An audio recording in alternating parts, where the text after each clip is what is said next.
News of Jesus Christ from the Gospel of Luke for the Feast of the Holy Family. When the days were completed for their purification according to the law of Moses, Joseph and Mary took Jesus up to Jerusalem to present him to the Lord, just as it is written in the law of the Lord. Every male that opens the womb shall be consecrated to the Lord. And to offer the sacrifice of a pair of turtle doves or 2 young pigeons, in accordance with the dictate in the law of the Lord. Now, there was a man in Jerusalem whose name was Simeon. This man was righteous and devout, awaiting the consolation of Israel, and the Holy Spirit was upon him. It had been revealed to him by the Holy Spirit that he should not see death before he had seen the Christ of the Lord. He came in the Spirit into the temple. And when the parents brought in the child Jesus to perform the custom of the law in regard to him, Simeon took him into his arms and blessed God, saying, "Now, Master, you may let your servant go in peace, according to your word. For my eyes have seen your salvation, which you have prepared in the sight of all the peoples, a light for revelation to the Gentiles, and glory for your people Israel." The child's father and mother were amazed at what was said about him, and Simeon blessed them and said to Mary, his mother, "Behold, this child is destined for the fall and the rise of many in Israel, and to be a sign that will be contradicted. And you yourself a sword will pierce, so that the thoughts of many hearts may be revealed." There was also a prophetess, Anna, the daughter of Phanuel of the tribe of Asher. She was advanced in years, having lived 7 years with her husband after her marriage, and then as a widow until she was 84. She never left the temple, but worshipped night and day with fasting and prayer. And coming forward at that very time, she gave thanks to God and spoke about the child to all who were awaiting the redemption of Jerusalem. When they had fulfilled all the prescriptions of the law of the Lord, they returned to Galilee, to their own town of Nazareth. The child grew and became strong, filled with wisdom, and the favor of God was upon him. The good news of the Lord.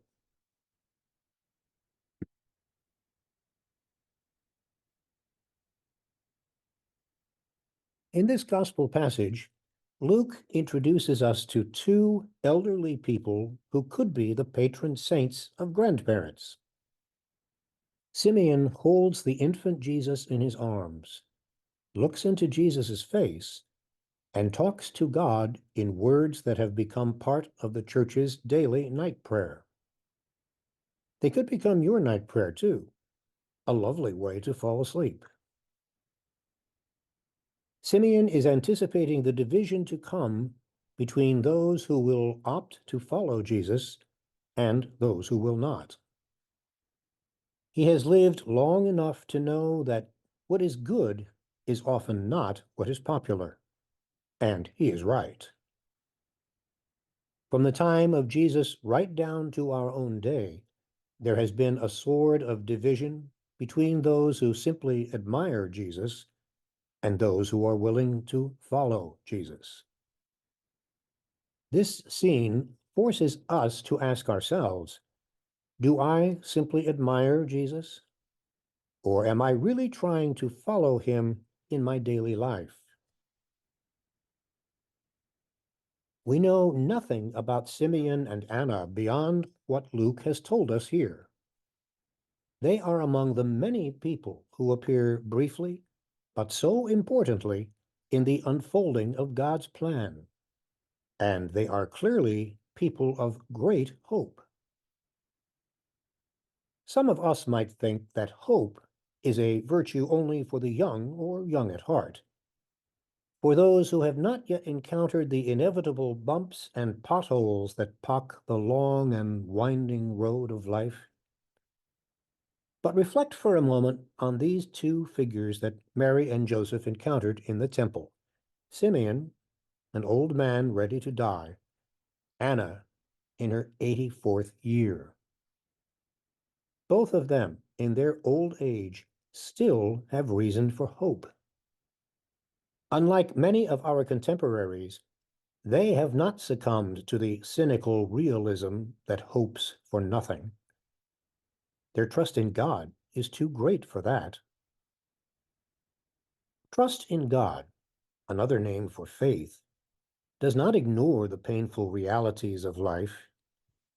Indeed, Simeon forewarns the parents of Jesus that the events of his life will be enough to break their hearts. And what parent has not lain awake at night stricken with the fear or the fact of a broken heart, your own or your child's? Clearly, Joseph and Mary know your pain. It is only by clinging in hope and trust to one another and to God that you will survive such long and dark nights to find again the light that their Son has come to bring to us all. And then they go back to Nazareth, a small hill town whose origins date back to the 7th century before Christ. But it was an obscure town, never mentioned in any surviving Jewish writings. And once again, we see the tremendous humility of God, who chose to become one of us, not by a spectacular entrance into Rome or some other ancient capital city, but by being born on the outskirts of Bethlehem, and then spending the next 30 years in the tiny backwater town of Nazareth. It was a hick town, nothing more. How different God's ways are from our own. In Jesus' time, that little hick town of Nazareth had about 100 people. As towns and society were structured in the ancient world, almost everybody in Nazareth would have been a relative of Jesus. In the Mideast, especially back then, families and extended families lived in tight quarters near one another and were part of each other's lives almost constantly. So all those holy cards you've seen of Jesus quietly sitting with his father, Joseph, in the carpenter shop, watching him make a chair or a table, forget about them. Jesus was thrown together with cousins, in-laws, relatives of all kinds, and rubbed elbows with them non-stop. He lived in the thick of family, and there was no getting away from it. And of course, Joseph and Mary were also in the thick of it, with all the blessings and the burdens that brings. If your household gets occasionally or frequently chaotic, Mary and Joseph know all about it. If you have experienced a large family get-together with all of the enjoyment and challenge that brings, that's what Jesus experienced every day of his life until he left Nazareth at about the age of 30. An extended family, boisterous, blessed, flawed, very human. It's not often in family life that you can move in directly and change things. Indeed, family life requires a lot of indirect kindness that you hope will have an effect. Maybe it won't. But to be honest, the chemistry in an extended family can't be all good. But you just keep trying to be kind and understanding, and you do your best. But society can't do without families. There's never been a society in the recorded history of the human race that was worth anything that did not have families, and families that somehow managed to get along and survive. And that's what we are all part of, both as the people of God and in our own families, large or small, whole or fragmented, functional or otherwise. That's what we celebrate every time we gather together. And we're in very good company. Jesus was part of that kind of extended family, with the blessings and the bruises that go along with it. He has been there. He knew what that was like. As you consider your own family and your own journey, then, give thanks to God for everything possible and let go of all the rest with forgiveness. That bears repeating.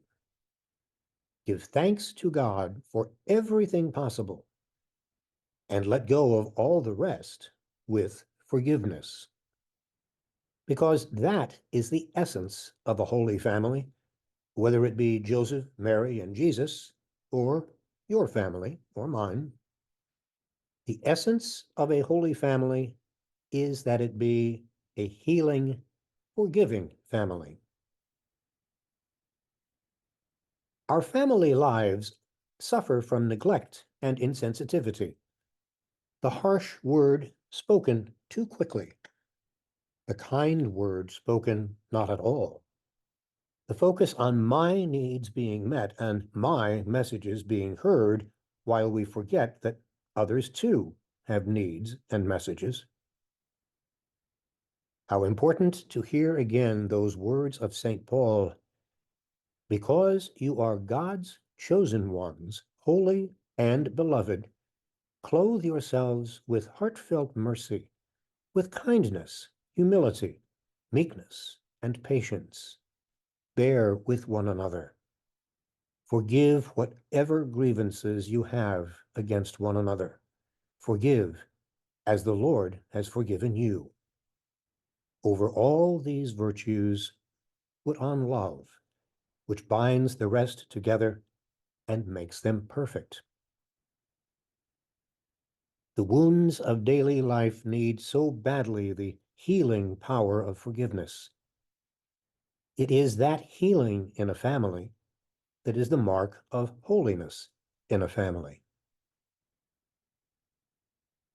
Several times in these stories about the family life of Jesus, Mary, and Joseph, we hear the words, Mary stored all these things in her heart and wondered about their meaning.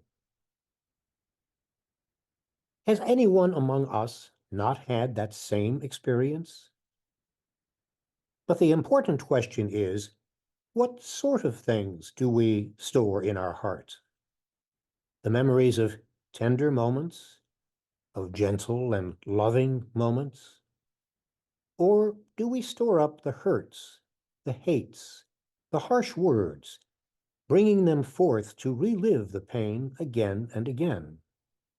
Or perhaps worse, never bringing them forth, but allowing them to burden our hearts and lives like so much unnecessary baggage that we cling to and carry forth from one day, one year, to the next. We link together forgiving and forgetting. Yet, though we say we forgive, we may not really forget. But in so doing, we may also become incapable of remembering those treasured moments of joy and love, and even growth through suffering, that are woven into the fabric of every family's life. We burden our hearts with the harshness we will not forget, and so bury the goodness that could bring us gladness and peace. The essence of a holy family is that it be a healing family. And the essence of healing in a family is to forgive and eventually forget the wounds we inflict on one another. And if we need the help of a good friend, counselor, or spiritual director to shed those hurts, we ought not hesitate to seek out such help. The work of forgiving and forgetting, and it is work, is the only path to peace. A holy family is a healing family, and the essence of healing is forgiving and forgetting. The babe in the manger grew to adulthood in just such a family and lived and died to make such forgiveness possible for us. We celebrate that forgiveness again in every act of worship. Let us also celebrate it in our families, perhaps as a belated but heartfelt Christmas gift, so that Jesus can give to us the gift of healing and peace that is at the heart of Christmas. Thanks for listening.